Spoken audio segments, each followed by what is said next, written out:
Basa mi, O Lord, iti introduction, iti chapter 22, iti book of Joshua. We are, O God Lord, always upgrading, O God Lord, the lessons, O God, that you want us to know from verse chapter 1 until this chapter. Now, these are the last moments of the story of the conquest of Canaan. And God, you put a premium on a single chapter for the 2.5 tribes of Israel who already inherited their inheritance just beside Jordan. They crossed the Jordan, O Lord, to conquer the 85% of the promised land, to be given to the 85% of your people. And, O Lord, the war was over for the 2.5 tribe of Israel. And we cannot promise, O God, Lord, to tackle every bit of this story, but we will see to it, O Lord, that the time allotted to us, Father, for this preaching will be given a chance, O God, Lord, to get the gist, at least, O God, Lord, of this story. And to relate this historical record that happened during the time of antiquity, Father, is something that we need help from God to relate to our lives this morning. And so help us, O God, Spirit, to tackle the subject that happened thousands of years ago. With a new life, O God, Lord, for our consumption today. Help us all together, Father. No, dapat nga naisalakan, si kamang ibang usal, iterito ng mensahe, tapos na may salakan dito ng kapsat ni Apo, and for us, those beginners, O God, Lord, who are dealing with their faith to grow, and for all the rest of us this morning, panapanaman ang mga petisyon na kami. Salamat na unay, karigit ng kanta na kantami, idawat mo muna, iti preaching, iti panang petisyon mo. Tapos tikasta, iti climax, ama, ti worship me, O Lord, kat madaydayo mi si kaama. In Christ we pray. Amen. Amen. Ano tayo? Okay, so we are given ample time to discuss this chapter 22 of this book of Joshua. Okay, so ito historical event, iti Israelita is coming to an end. Joshua made it a point to write at least 24 chapters to at least summarize the conquest of Canaan, and I think we will kitaan tayo muna kakapsat di ngay bearing na dito yung the summary. The summary na dito yung conquest of Canaan, and we are going to relate it iti biyag na tagsapa.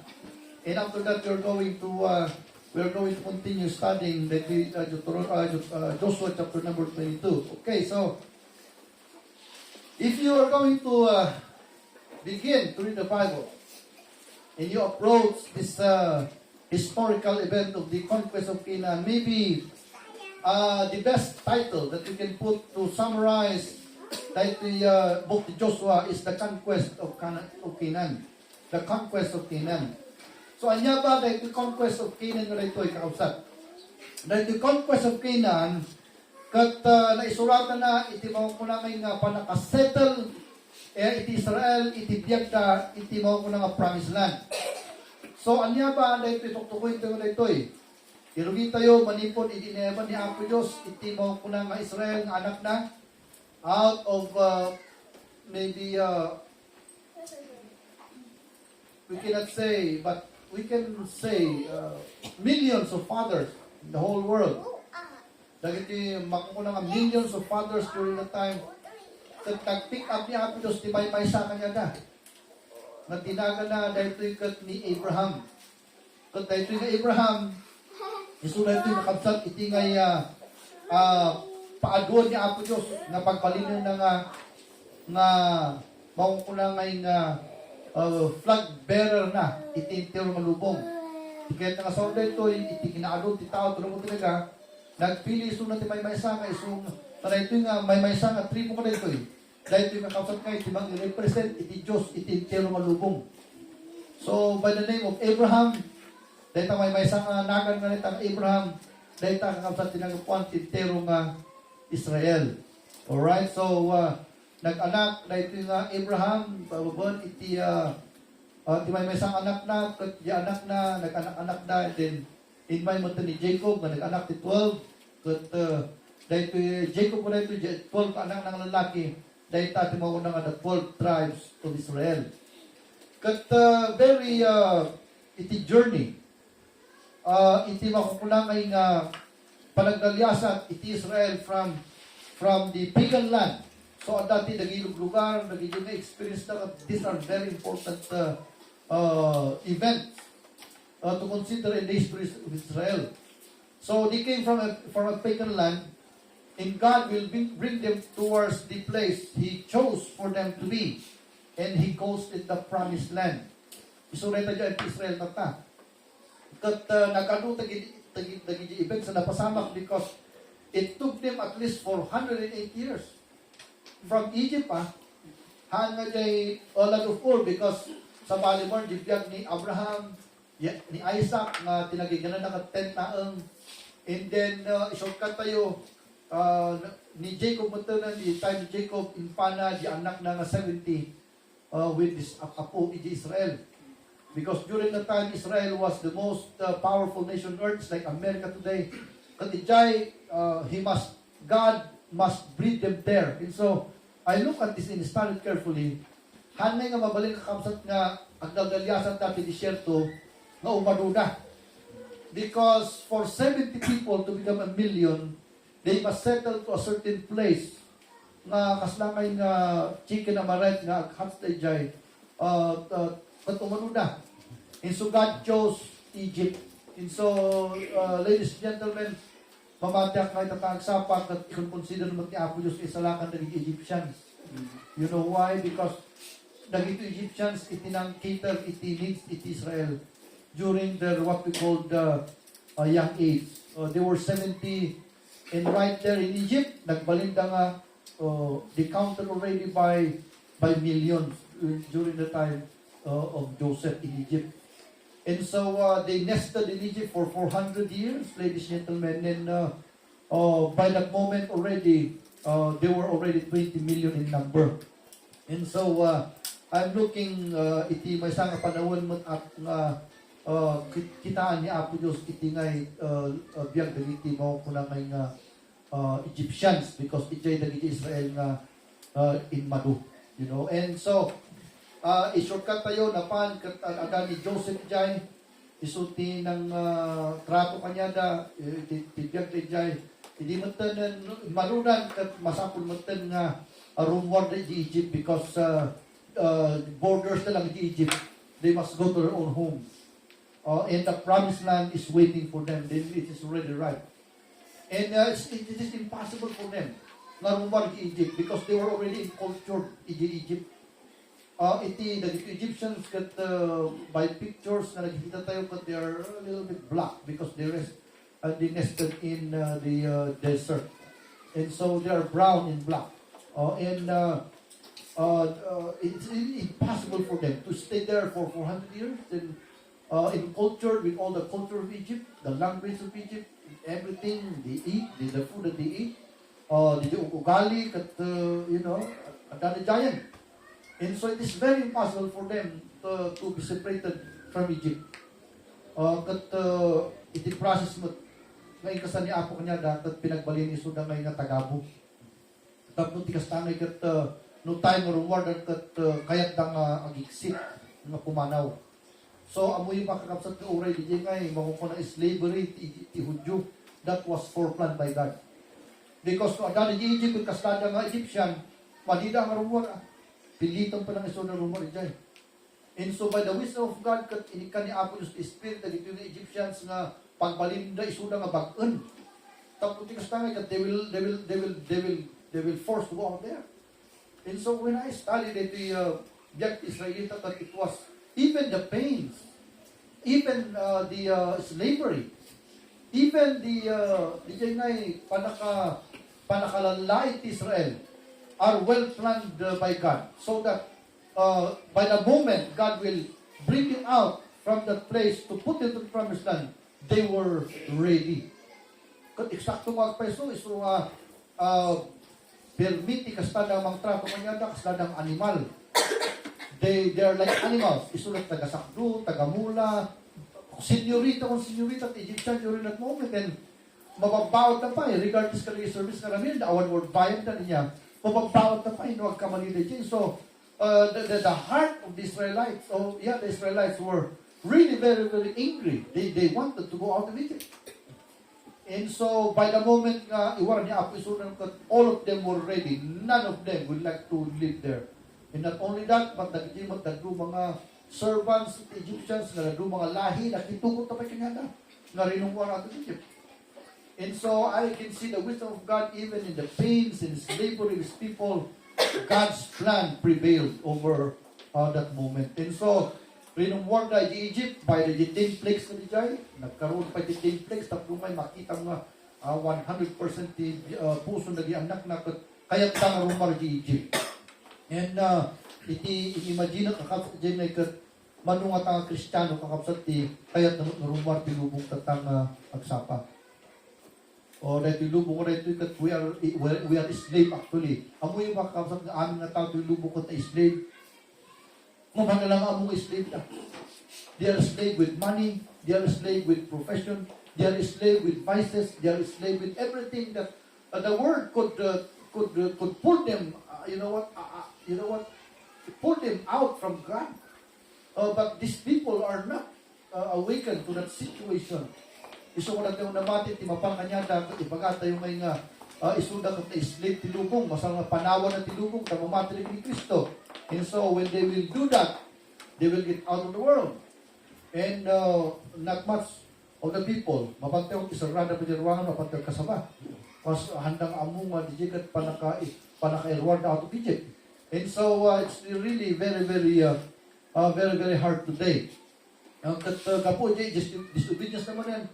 At masapol na agenda, imbis ko mga 40 days na lang from the portal of Egypt to the portal of the Promised Land, it must take them at least with the maximum kung nga po kung ubig ng animal na nga ipagpagnada awan tilugan hindi.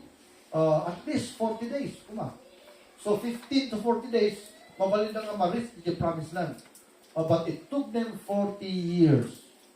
Because with 20 million, with different personalities, different taste of life, different understanding of things, they crumbled, ladies and gentlemen, inside them. They cannot pull themselves together to follow Christ. They crumbled, naulaw-ulaw na, so they disobeyed God. And, it took them 40 years to be punished with their disobedience. And hindi mo tankuan ni Moses, nag-disobey kiniabot lang, na pumalig ng tao, na apiktaran ni Moses mo, the leadership na, because of the disobedience of the people, ibig ko mga nagpiksa, iso na nga sumra, the Promised Land, nagsardeng ng the portal, the Promised Land. And so, by God's, what we call and God knew it. God knew it. Ang muna nga ni Moses ka nag-disobey. Ang muna nga, dahil yung taong refuted as the meekest man on earth, will break. His, what we call meekness, will be broken. Not because of himself, but because of the people that he leads. And God knew that one in the future. And so by virtue of that knowledge of God, He prepared a man named Joshua. Isumot na dito nga, author na dito nga libro ni Joshua.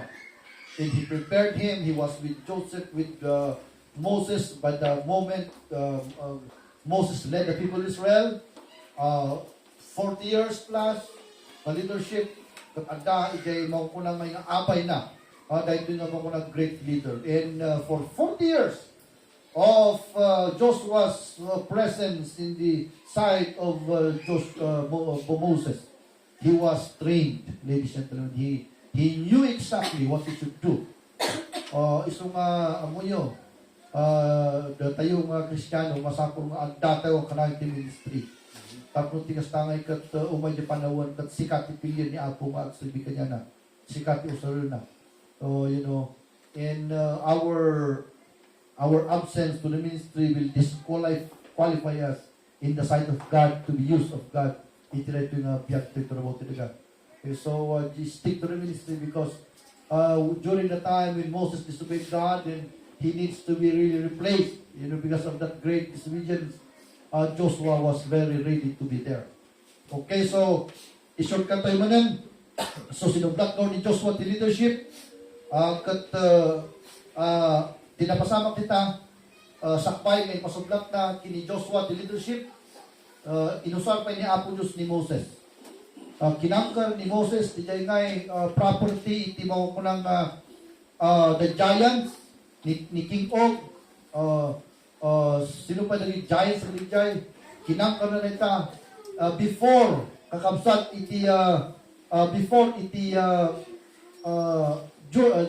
Red Sea, ni Jordan River. Kat ni Moses, tinangilig jay, nga conquering. Giants na yun kakabsat. So under the hand of Moses, kat nakonquer dati 15% of the entire what we call promised land.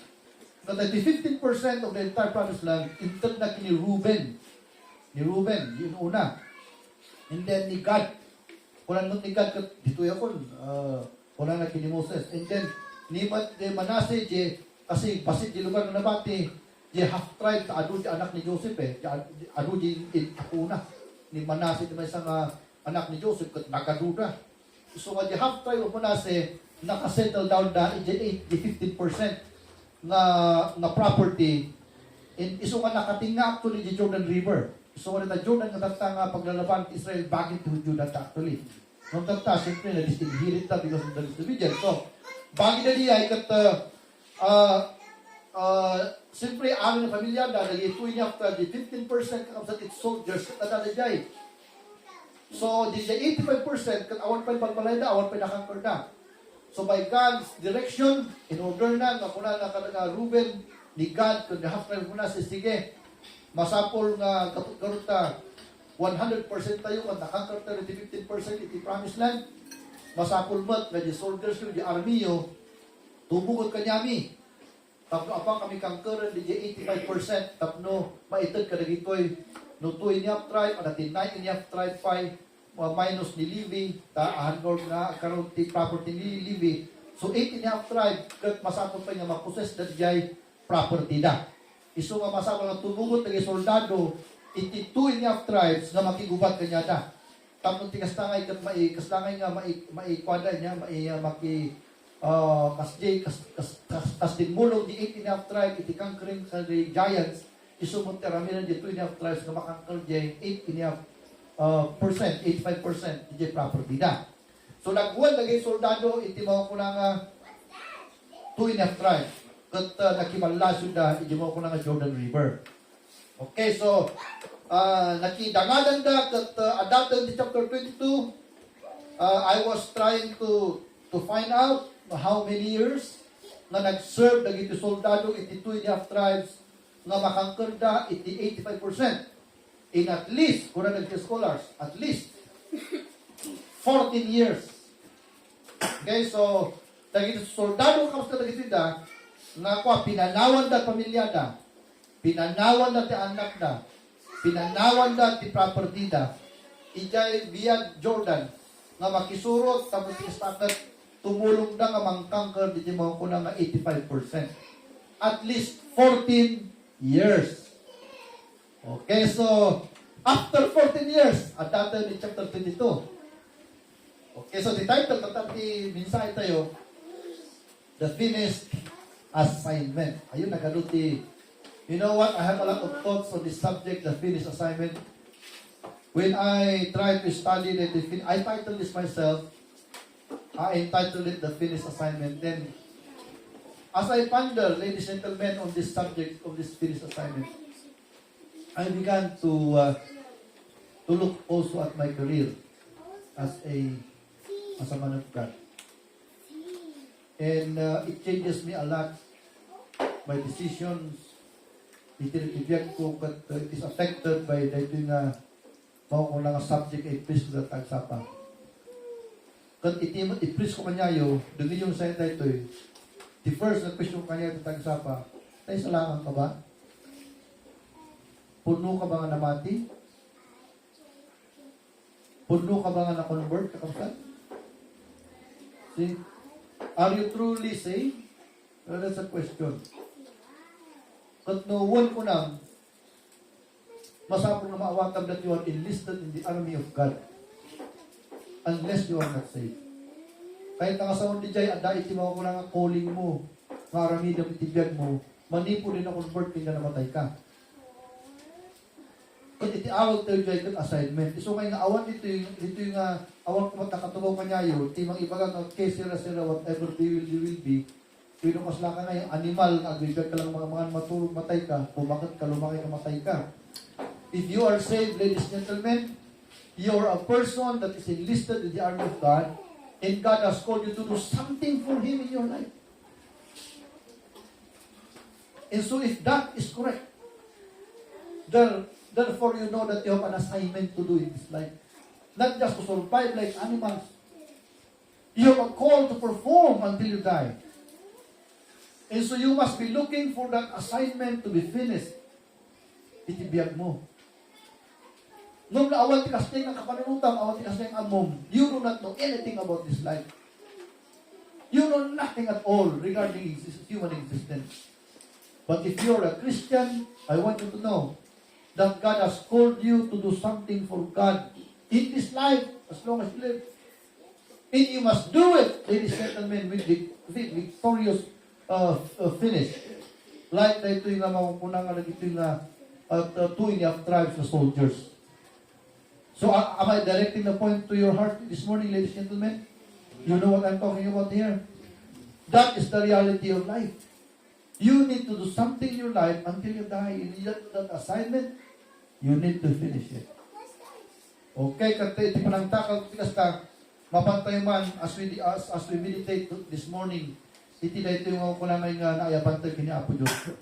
It is a good thing for us to look at the 12 tribe. What so that we can also do something, a special study on this one for us to have the idea how to perform our calling for God.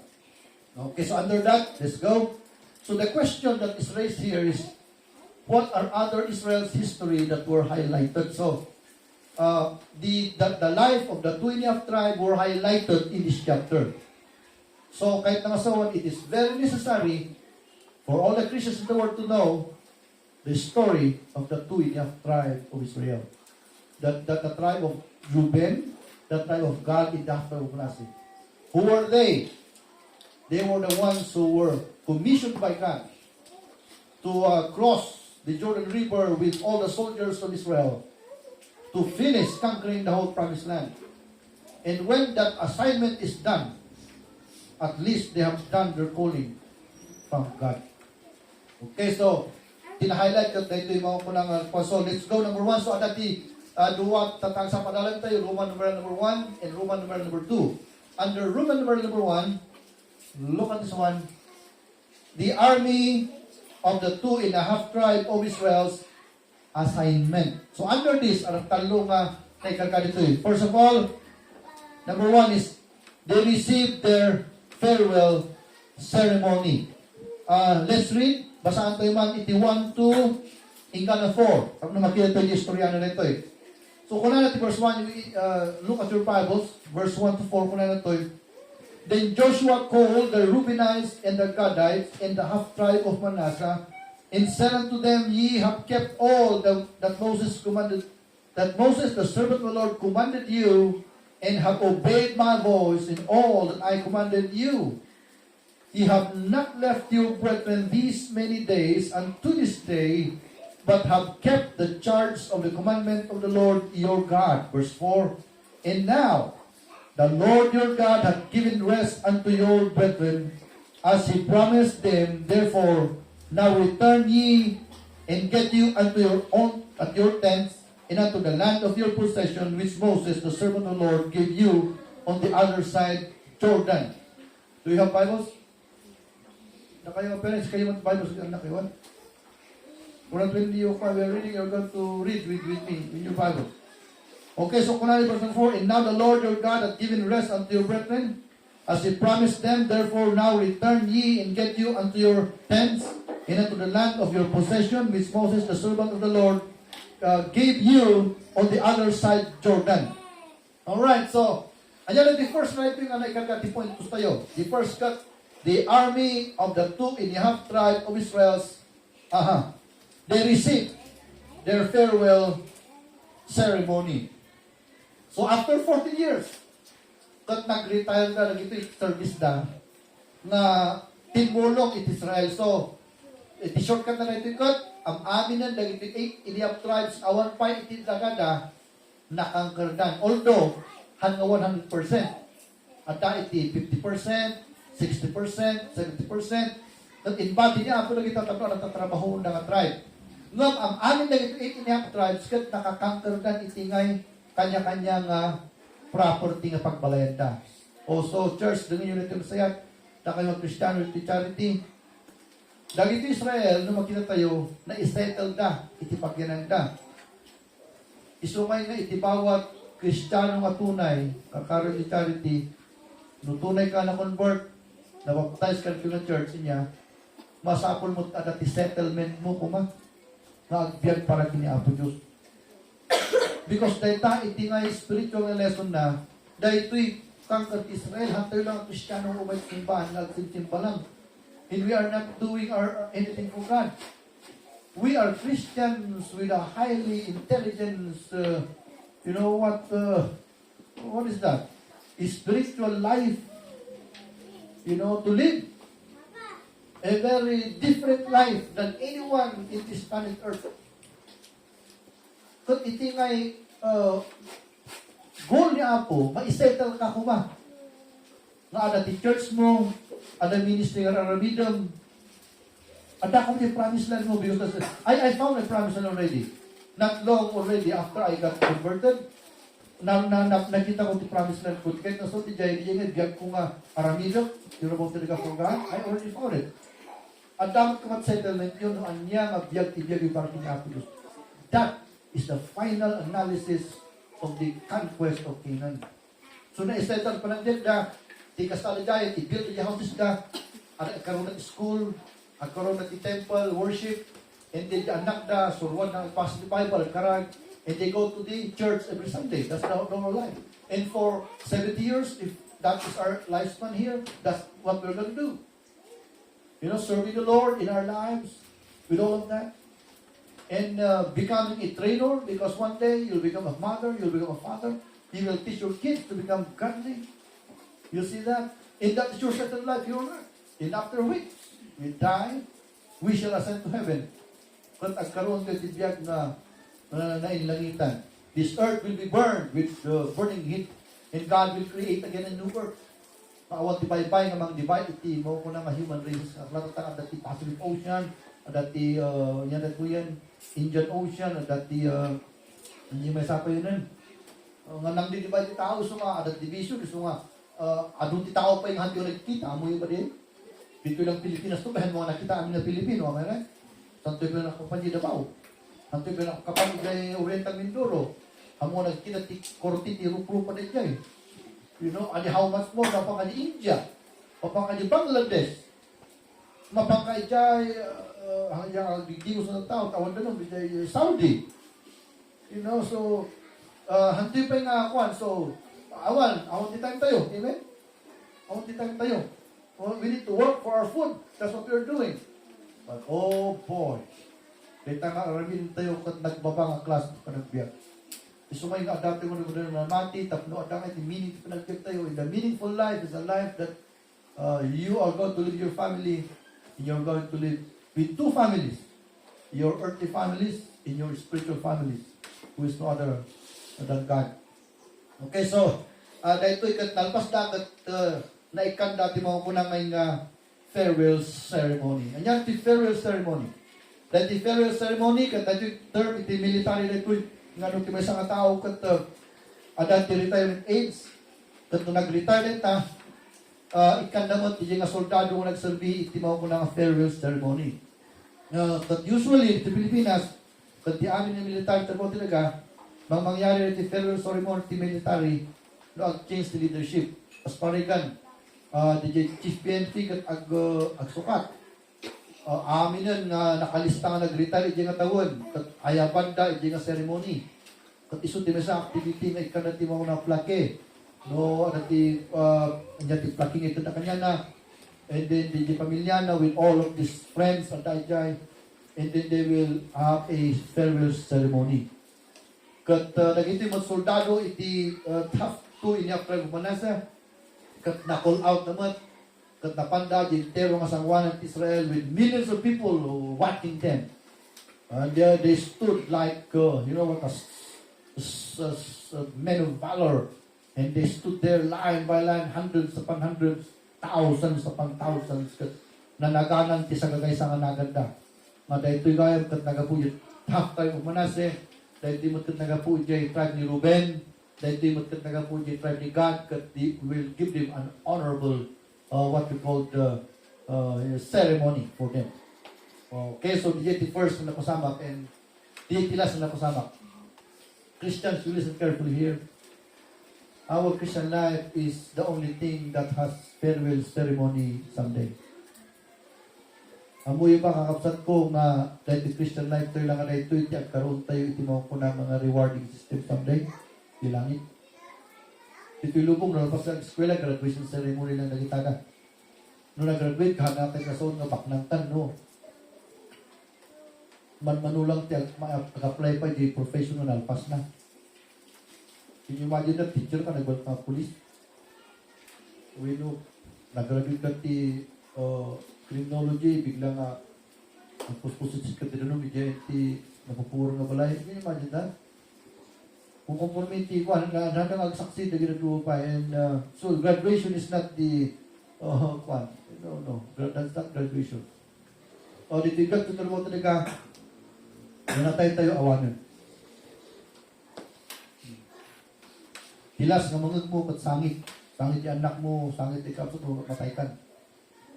One day, when we shall have gone to heaven, ijay ito nga karoon mo ko na ngayon na ceremony. Matititle tayo kat the finished assignment. So Christians, you take this to your heart tonight, this morning. Take this to your heart. When that time will come, your finish must be honorable. Because there are a lot of dishonorable, do you know that? Dishonorable dismissal. And there are a lot also of one in heaven that are not rewarded. Ije Corinthians ana DJ na kuurang na reward ka. Because they had not really played well. Handang amo nga maranol na. So handang nga nagsasabi ginapos sa simbahan na. Handang amo nga they are runners, they are athletes of the kingdom of God. So they that play an athlete life. Instead, they play to the world and they look at their families, they look at their work, they look at their houses, they look at their cars, they look at this material world that they can look at.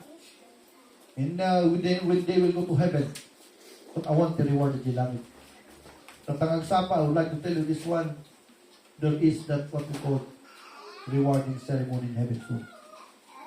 So why not take full control of your calling for God? Take full control of your responsibility. Ang kapan di langit kat adat kira sa mga tao, want ka state na kunan ni Apostles looking unto Jesus, the author and the finisher of our faith. You know what? When I come to church, I do not come for you. I come for God. At the same way, you come to church not for me or for other people, but for God. You understand that? Ang kukupoy bagbagam. You come for God in the church. In everything that you do here, not for me. It is for your God. Don't become a ubing-ubing. Am I right? Whatever you do here for God, you're going to do it for God, not for other people. Why is it? Because one day I'm going to face my God. And I'll be proud of myself when I do that until the end. When we shall go to heaven, gibagin mo ti sangmog langit. And so I'm here not for you only, I'm already gone. It's not because of you. Kabayaan akong awanin. Kaslamot ng kanya. But maliw siya, kumaray, the way I speak. But you're still here because you are not here for me, but for God. You continue to live like that one. You see, one day I'm looking at the moment when I will look at the face of my Savior. You see, and I want that God will be proud of me. At umay nga dito mo ko namin nga dito mo ko nang farewell ceremony. So wala kayo magkanta-kanta. Kanayon. Hindi kayo tilas ng mga udi, dito church, baptism church, kanta-kanta kayo pa eh. Ang kayong mananagat, kailangan agdublinto. Agdublinto ko naman, Diyos, awan tinawil nila eh. But I'm saying, ladies and gentlemen, there will come a time that for me, do you think that I love to preach? I'm tired of preaching. But one day, God will call us home. Awan ako na kakasaban. Dahil misala kahit yung mga pinapano rin simbahan na lin makantipyag na dito sa may kasabay, hindi yung preach sa kanayon. Babantay na kami Bible na astan. Pero kung tatan, mayatan ta awan yung simbahanan. Oh, I don't like that kind of life. Makasdayak to, no, marapture tayo, no, maawan tikwan. But not now. You see, you must serve God with the best you can. And it's your fault if you do not serve the Lord. It's your fault because we come here because of our God. So, laglagay pa nyo di Jay, kapag makontrol tayo, hindi Jay, ito na mo talaga. Okay? Adat i-duty, tiniapo nga mo kung mga nalipatan. Kung ito'y family tayo, nagitaga, hanggang nagita, i-duty tayo. Because may salakan tayo pa before may invite family tayo. My wife's not my responsibility. That's why I do not serve because of her. She has a life to live. Let her live like that. I have my life to live. And I serve my God. You see? So matibiyag titro mo talaga at para kiniapo nyo sa amin nagkita. And it is really good if all the family will join together in the spirit of service to the Lord. For me right now, my assignment is my children. I want to really stick with that all my children are always in the church every Sunday. That's my assignment. My assignment today is to see my children in the prayer meeting always. It's my assignment. You know? Because one day, mas tingilan na kitang anak ko. So ngay nga, Kristiyano, tikay ko iba kayo tagsapa. Ang kayo kumang bibigyan sa inyo lubong pamilyar at kasi inyo, as kaskunyo. At that is spiritual life tayo. Mabiyag tayo para kiniapo Diyos. Tatandaan ninyo dito. In this morning, I would like you to witness that I taught you everything that I know in the Bible. I taught you. So one day when we shall have gone to heaven, nobody will look at me. At kuranahan mo kayo sa Sur Pastor. Because this day, this last day of November, I taught you that you will face your Christ one day. Each one of you. And I will have to face my Savior one day. Personally, you will do that also. In the ministry that has been given you. As pati minsan related to in the tribe of Manasseh. Okay, so they just got out, kahit kung seryoso nito because we have our spiritual life na samsung patang ako. Number 2, not only that they did receive a farewell ceremony, but they received also their lifetime duty. So, at dati mo ko lang ngayong lifetime na duty tayo, dito tayo pumasok amin dito tagsapa because dito mo ko lang ngayong finished duty da, ministry tayo, country da, nung dito second na receive da, handa nga in paggarok may agawid ng awanan duty na, no, they received their lifetime duty after it. Okay, so let's read. But, take verse number 5. Paano ko yung Bible ko ito masak? Unang niapo kanya da. So, agawid na na. Sakpay na agawid da. Kunan ni Joshua kanya da. Hanakan nga sa unang nalpasan na assignment yun. I will give you another duty and this is your lifetime duty. In your, after, dahil lang nalpas nyo, dahil lang di physical na fighting. No, di lifetime na duty yung kundi spiritual na laban. Basaan tayo ka dito. But take diligent heed to do the commandment and the law. Kunan ni Joshua kanya da. But take diligent heed to do the commandment and the law, which Moses, the servant of the Lord, charged you, to love the Lord your God and to walk in all His ways, and to keep His commandments, and to cleave unto Him, and to serve Him with all your heart, and with all your soul. Anya, dito mo ko ng lifetime duty da. It is a personal duty to God.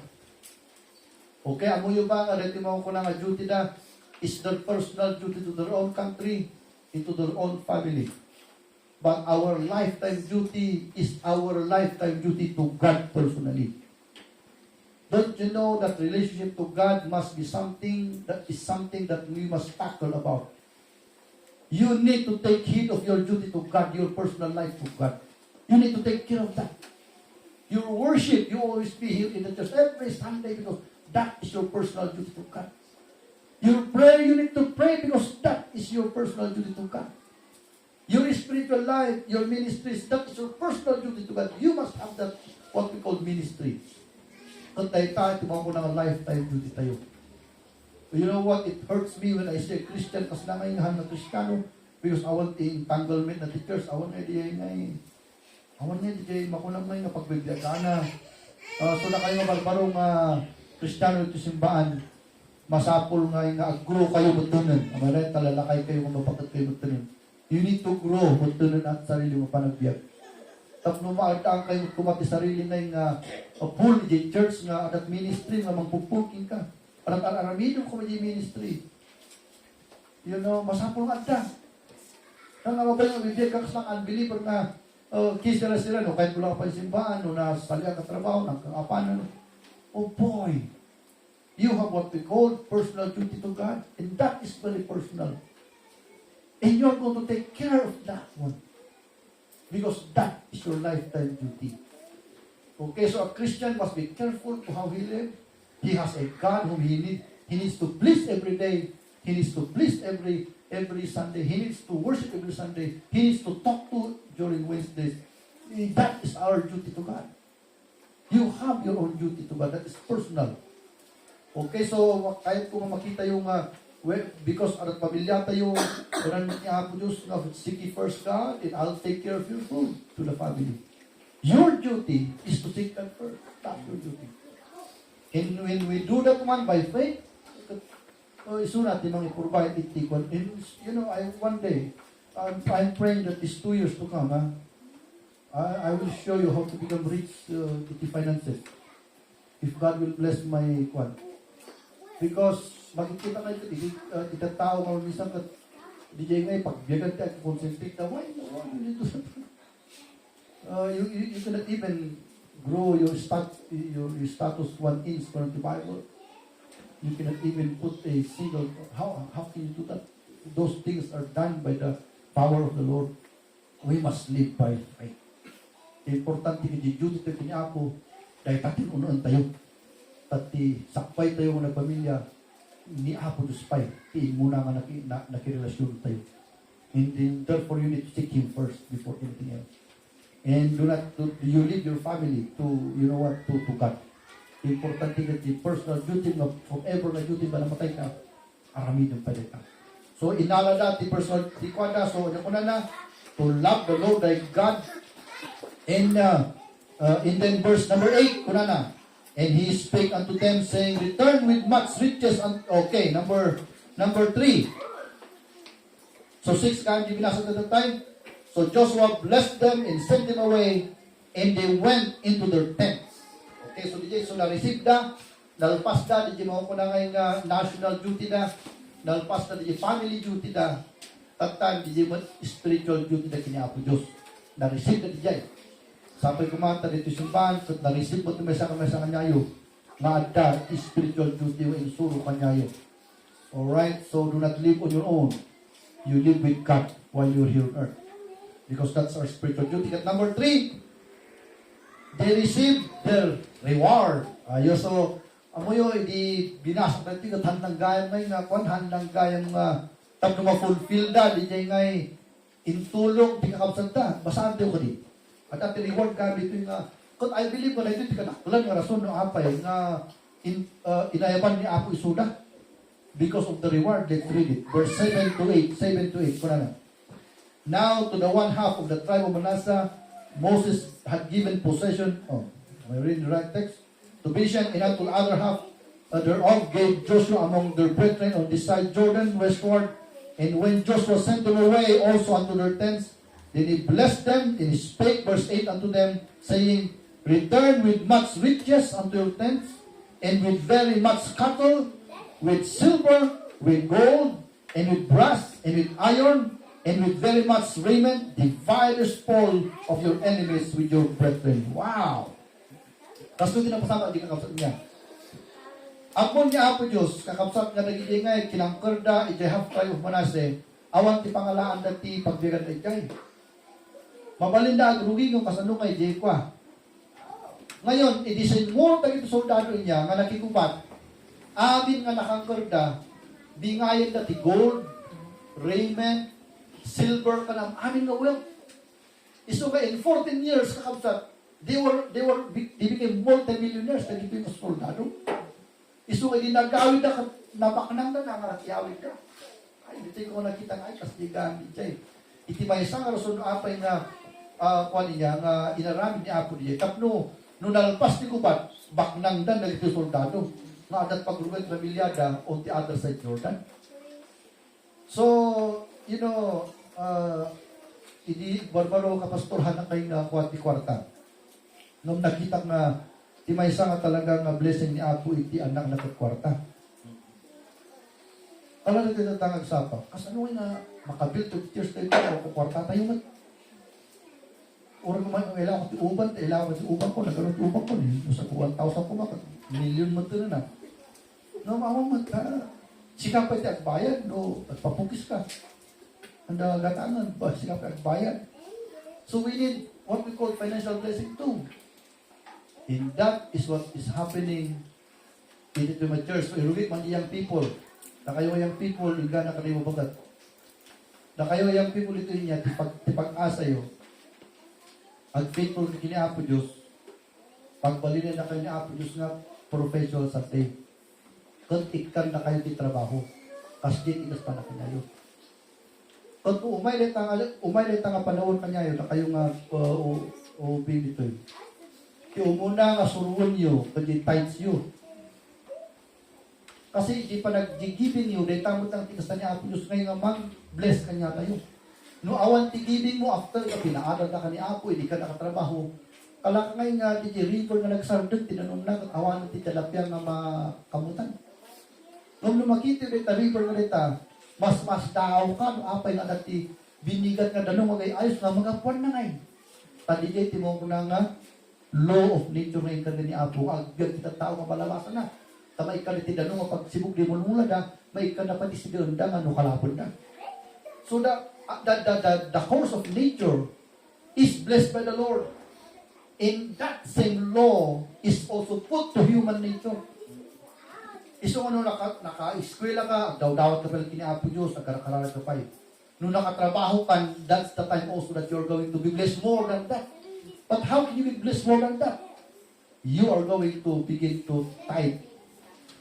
Hanga tithe na irot hanga tithe, kawali ti tithe namin ta. T-I-J-H-T, madidi tithe na ito. Then you got tithe, T-I-T-H-T-E. So the 10%, nung nalpas ka na 10%, pag 11 ka na pangako. Ijay na ka nga binisyon niya ako, sigigibing mo. You see? Niya ko na ti Bible. What you sow is what you reap. If you sow tightness, God will be tight to you. If you are going to practice tithing, God also will give you the windows of heaven. He opened it, and He will bless you. So, young people, you remember as long as you live, because makita ka, lumakalakaya mo, I need to really teach you a practical way to live. And as for now, karal ko kinaapok ko, Lord, I'm going to pastor and I want to become an entrepreneur because we need the millions of money. And I just began, you know what, just week without anything. Just last month without anything. If God will bless this one, that maawatak na ito so 22 na ito. Kasi di ko na. So, Christians kastoy, nalungkot ti Diyos. Nuha na nga exercise nga, di power na kayo. So, ang muyo ba nga ma-exercise ni Apo Diyos, itipag-Diyos na, no, mausan ng mga blessed anak na. Amen. Kasi no, nung ni Apo Diyos, masang kitaan na, di ngay, dibindisyon na naman, madyo na giver. Nung ma-stop yung pagkayos ni Apo, di Diyos nila, nung di Kristiyano, stop na. Nga-exercise, kita mo ko ng spiritual law. So giving is a spiritual law that you need to follow. Oh. That is a law that is run within the veins of the Almighty God. And it is ascended toward the church. In every aspect of material things is run by that what we call divine law of giving. So matihan pa yung nakasurot to you need to learn it. Because until you will learn that one, my friend, I tell you, you are going to starve your earth until you die. Because you are going against the law of nature. Apay nga ipalit ka agpukan kayo. Nga dusaan na ka no agpukan ka. Because makongkolti man, makutim na the law of nature. Tatang, iti bagyo, nagpubit yun eh. Kasi awan ko among tita tao. Pagbalinan na ka no at tugaw, iti kayo, mausar mo rin tugaw iti 10 years. No, iti angin, iti priester, kat mausar mo iti forever. So, we are going against the law of nature. Ahang ko na kahit na mangyari ito iti diay na at iti uray may sa mahal na nga makawawat. Iti law of nature to giving. You need to understand that because that is the key for you to be blessed by God.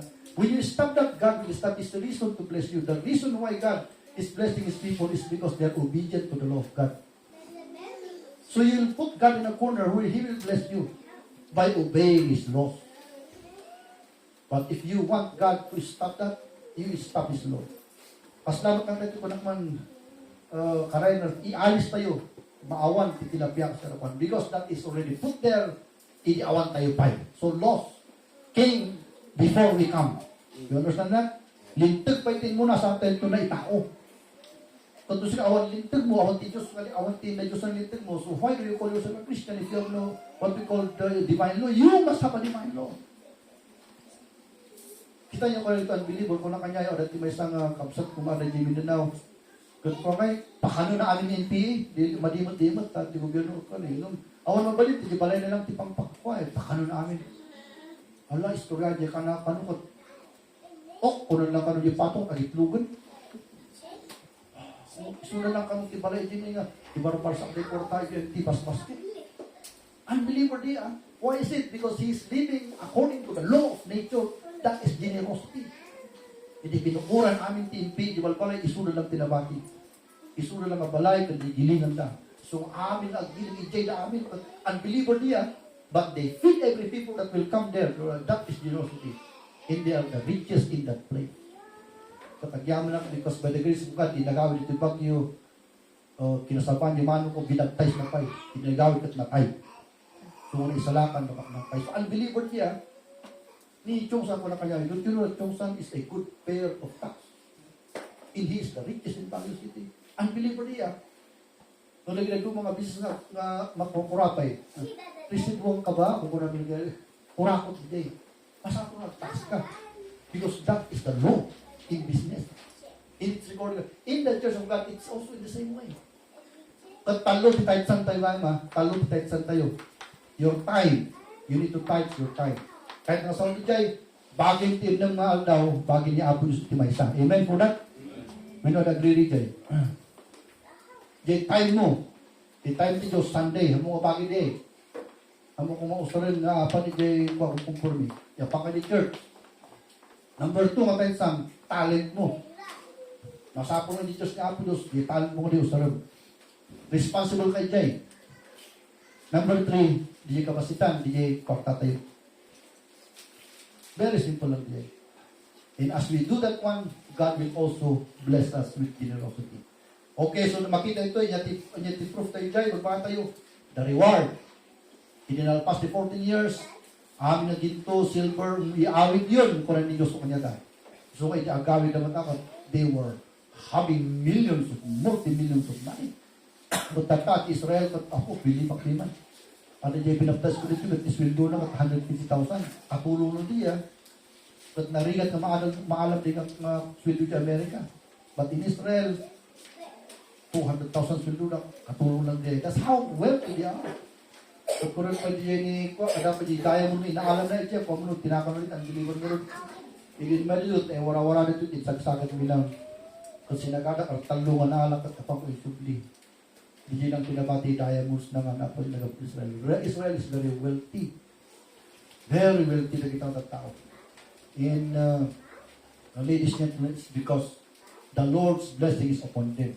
So, DJ Tipon. Okay, so, ladies and gentlemen, EJ tayo lang na aksardo. Why?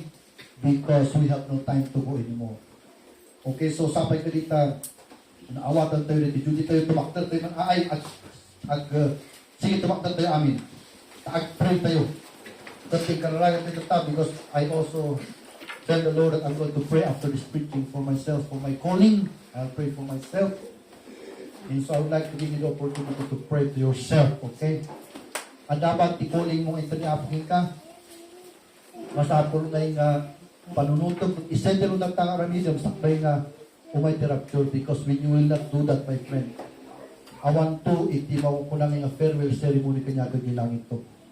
So habang ubintay pa, ikan artay ka, sabihin niya Apo, ididikit yung magpwede kanya Apo Diyos. So, agkaragay man, nakakadal tayo, awanti altar tayo, ditang posisyon yung nakakadal, at pray of amin, ikararaga, tutikol, yung kanya Apo Diyos shall be prayed.